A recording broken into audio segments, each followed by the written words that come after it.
there was something in that other than baby oil. If I would give it a wild guess, it was, and like some of the people told me, it was probably that GHB. Were Sean Combs' bottles of baby oil potentially laced with a date rape drug? Recent lawsuits against the disgraced rapper raise alarming questions about this disturbing possibility. And during the raids on his properties earlier this year, authorities reportedly seized over 1,000 bottles of baby oil, leaving many to wonder, why did he even have that many bottles in the first place? Well, we're going to explore these serious allegations and their implications for Sean Combs' legal future, all with former CIA and FBI agent Tracy Walder. Welcome to Sidebar, presented by Law&Crime. I'm Jesse Weber. Hey guys, this is a Law&Crime legal alert. So recent studies have uncovered a link between Depo-Provera, aka the Depo shot, and an increased risk of brain tumors. There are lawsuits that are being filed against Pfizer, the manufacturer of Depo-Provera, alleging that they failed to warn patients and doctors about the risk and instead rushed the drug to market while downplaying the adverse event reports. So if you've been diagnosed with a brain tumor, or maybe you're experiencing symptoms like headaches, vision problems, seizures, other neurological issues, you may qualify for compensation. Wright and Schulte, one of our legal sponsors, is a national firm helping those injured to ensure their claims are thoroughly presented. Visit deposhotclaims.com/sidebar to answer less than 10 questions and check your eligibility to file a claim. So we have heard a lot about the notorious baby oil that the Fed seized in March in the Sean Diddy Combs sex crimes case. This is a key piece of physical evidence that could maybe be quite important to prove that Combs directed, that he participated in these elaborate coerced sexual performances known as freak-offs, where he would allegedly force women to have sex with male sex workers, that he allegedly secretly recorded these sessions. Again, having all this baby oil was probably a key piece of evidence. And remember, the freak-offs are a key component of the sex trafficking and racketeering case. And if you remember, when it came to this specific piece of evidence, Combs' lawyer, Mark Agnifilo, did kind of give an explanation for this when he spoke to TMZ after the indictment. Reminder, this is before the gag order was imposed. And he said, quote, he has a big house. He buys in bulk. I think they have Costco's in every place where he has a home. Have you sat in the parking lot of a Costco and see what people walk out of there with? So he attempted to kind of shrug it off. But the thing about that is Costco apparently doesn't actually sell bulk packages of baby oil. Who knew, right? As a matter of fact, they reportedly don't even sell baby oil. At least that's what a Costco spokesperson confirmed to TMZ. And look, if you're curious, you can go ahead, you can search baby oil on Costco's website. They got diapers, they got wipes, they got milk, apparently no baby oil. So that explanation didn't do a whole lot to curb speculation about all this. And now we have seen a series of new lawsuits that were just filed, including yesterday, that are raising more questions. All these new lawsuits are being filed by Tony Busby, this Texas attorney, and what's really disturbing about it, and we believe more are coming down the pike, is that several of these are from people who claim they were minors when they were sexually assaulted by Sean Combs, and at least one says that they were drugged by Sean Combs. And what's even more shocking about this is there are actually other celebrities listed in these lawsuits that are being accused of participating, though to be clear, they're not identified by name, so we don't know who these people are. But I'll give you an example. In a lawsuit filed by one Jane Doe, she states that she was 13 in 2000 when she was invited by a limo driver to attend the MTV Video Music Awards after party that was thrown by Combs in New York. And after consuming a beverage, her complaint says that she felt drowsy. She looked for a place to lie down. And that's when she says Combs, who was joined by an unnamed male celebrity and an unnamed female celebrity, came into the bedroom where she was resting. And she says that this unnamed male celebrity sexually assaulted her. Combs, this unnamed female celebrity, watched. And then Combs proceeded to rape her as the other two celebrities watched. And by the way, when you talk about all these lawsuits, in the intro of all of these complaints, you can find shocking claims about the baby oil. The claim reads, quote, Combs particularly fancied the use of the popular date rape drug rohypnol, or GHB, to commit heinous non-consensual acts of sexual violence and rape against countless victims. And it goes on further to say, there are also allegations of Combs dousing victims in lotions or similar body oils, also laced with GHB, so that the drug would be absorbed through the victim's skin and make it easier to assault him or her. Now, it's important to know that this complaint uses these terms interchangeably, rohypnol and GHB. However, they're actually two separate drugs that fall into the category of club drugs or date rape drugs. And we've been telling you about Tony Buzbee, how he brought all these new lawsuits, including from last week. And they're all claiming, these people, that they were sexually assaulted by Combs between 1995, now 2022. These complaints address the alleged drugging in baby oil as well. Now, you also have one other woman who came forward in July. She sued Combs for sexual assault, and her attorney, Ariel Mitchell-Kidd, told News Nation that Combs had squirted some kind of lubricant or oil onto her client, which she said made her become limp. Mitchell-Kidd said, quote, she felt that whatever the liquid was being squirted on her had something in it which essentially debilitated her and her faculties. Now, it's important to note that the accuser didn't mention baby oil in her official complaint, but baby oil did come up in the November 2023 lawsuit of Cassandra Ventura, Combs' ex-girlfriend. That lawsuit started everything. You can see there that on your screen where she alleged Mr. Combs' assistants would help to set up the FOs, including by setting up the hotel suites with baby oil and Astroglide. Astroglide is a type of lubricant. She also said further down, during the FOs, Combs would instruct Ms. Ventura to pour excessive amounts of oil over herself, but in that lawsuit didn't necessarily say that those oils were laced with drugs. But then you have Combs' former bodyguard, Gene Deal, who we showed you right at the top of the show. He's been very vocal talking about Combs, where he revealed the potential for the oil to have been laced with GHB. According to the DA's official website, GHB is a Schedule I controlled substance. It's produced illegally in laboratories. It became popular in the 90s for its powerful euphoric effects, but it also increases libido, suggestibility, passivity, even can cause amnesia.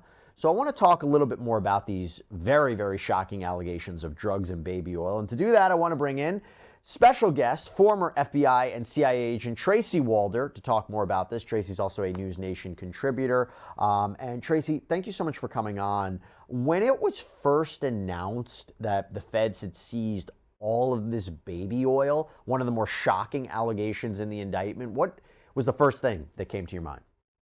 Well, thanks for having me, Jesse. The first thing that came to my mind was that they were taking it to test it, clearly. If they saw something in that large of a quantity, it's one thing to find maybe one bottle. I'm not certain that that would have been seized, obviously, in that search that they served on both of his homes. But when they saw it in that large of a quantity, I think that they probably suspected that it was being used for more than just a lubricant.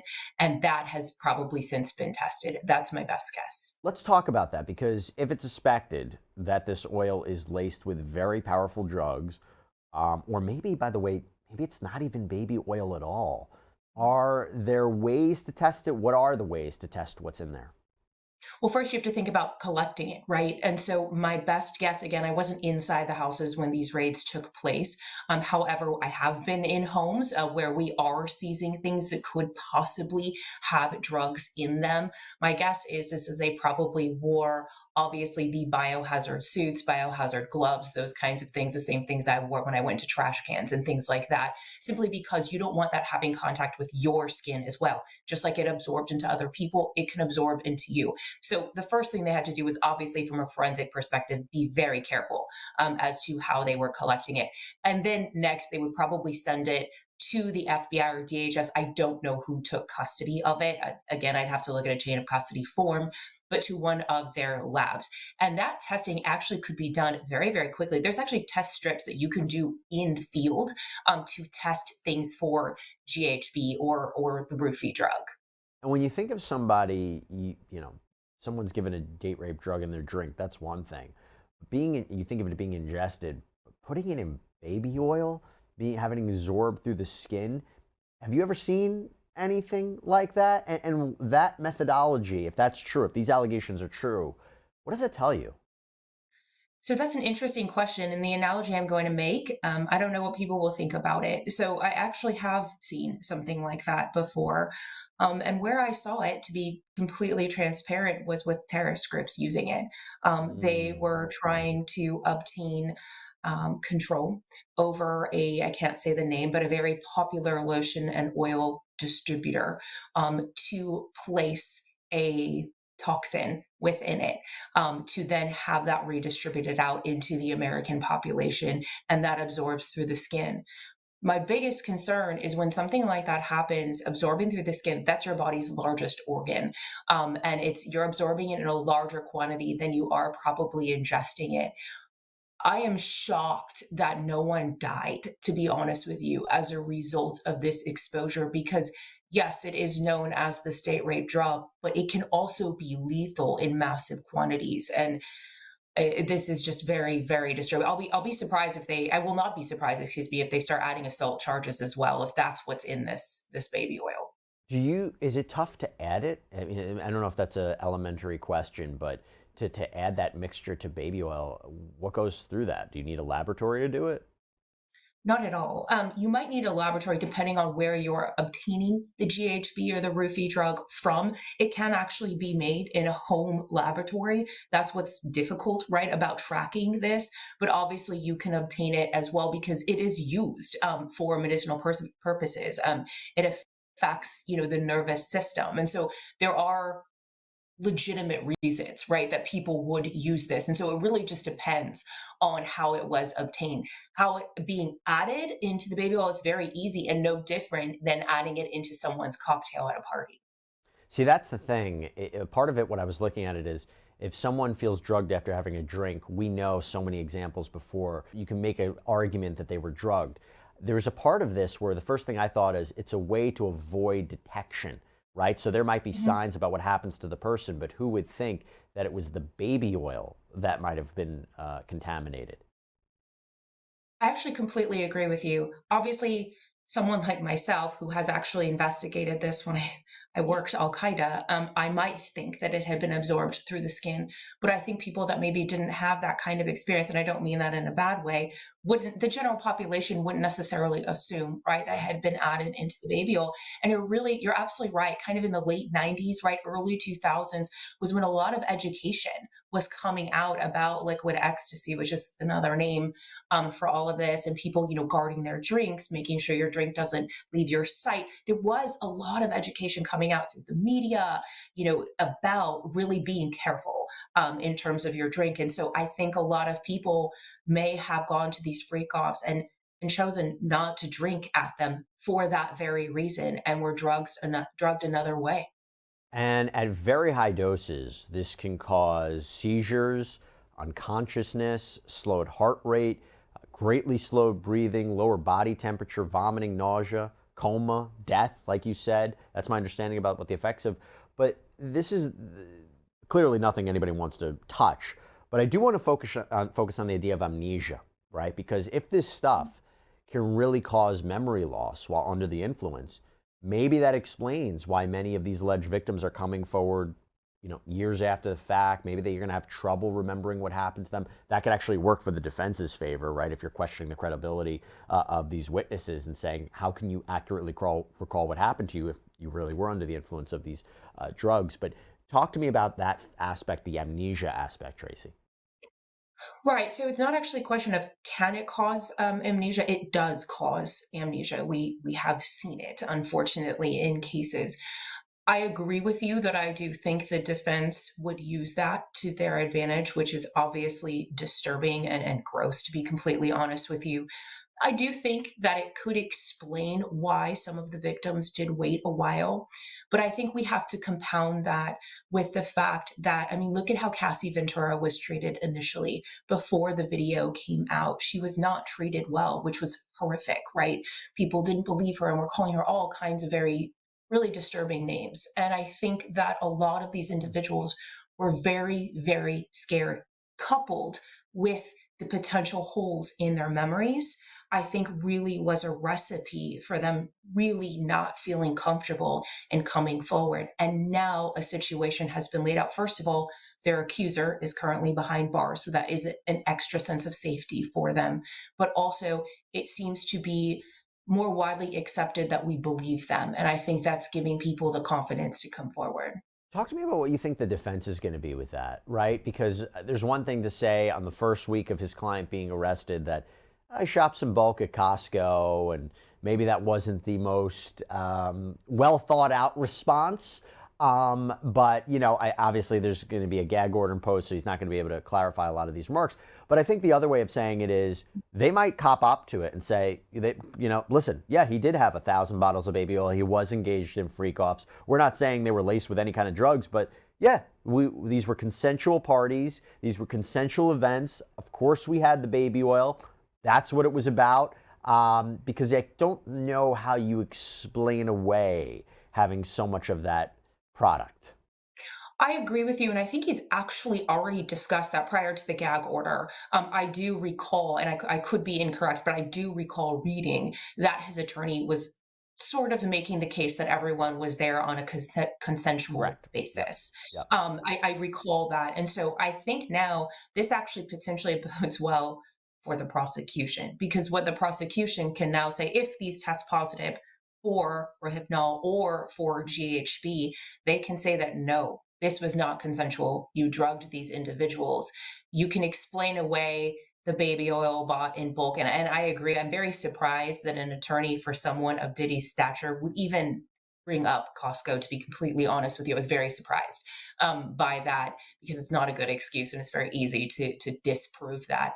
But I think he's going to have a really hard time now using that everyone was there under their own free will sort of defense, because the feeling that I got from him was that they were going to acknowledge that these occurred, but everyone was there consensually. Look, to be clear, it's another disturbing allegation in an already disturbing case. Obviously, we know these are just several of the lawsuits that Tony Buzbee has planned to file. We do not know the other people, the other allegations, the other celebrities that may or may not be named. We do not know the other instances of baby oil that may or may not be used. But this is just another kind of interesting caveat with this. And I don't know. It's not something that I initially thought about when this was in the indictment. And by the way, Tracy, correct me if I'm wrong, I don't remember seeing in the indictment anything about laced baby oil, but you're saying this now could be in like a superseding indictment where they go back to the grand jury, they bring back further charges, more information. There's a possibility we could see something about this, right? In my opinion, I think so. Obviously, you are correct. There's nothing I read in that initial indictment that indicated that. But I guess the question then, in my opinion, would be, why bring it up at all if it's not going to play a role at a later time? Because the reality is you could really, I guess, from a defense perspective, explain away all of that baby oil. But my guess is investigators put it in there because it may be used at a different time. And again, this in an indictment, you don't have to put all of the evidence in there to gain the indictment. And so we don't know exactly what they have. Yep, we shall see. Tracy Walder, thank you so much for coming on. Great seeing you. Appreciate it as always. Thank you, Jesse. All right, everybody, that's all we have for you right now here on Sidebar. Thank you so much for joining us. And as always, please subscribe on Apple Podcasts, Spotify, YouTube, wherever you get your podcasts. I'm Jesse Weber. Speak to you next time.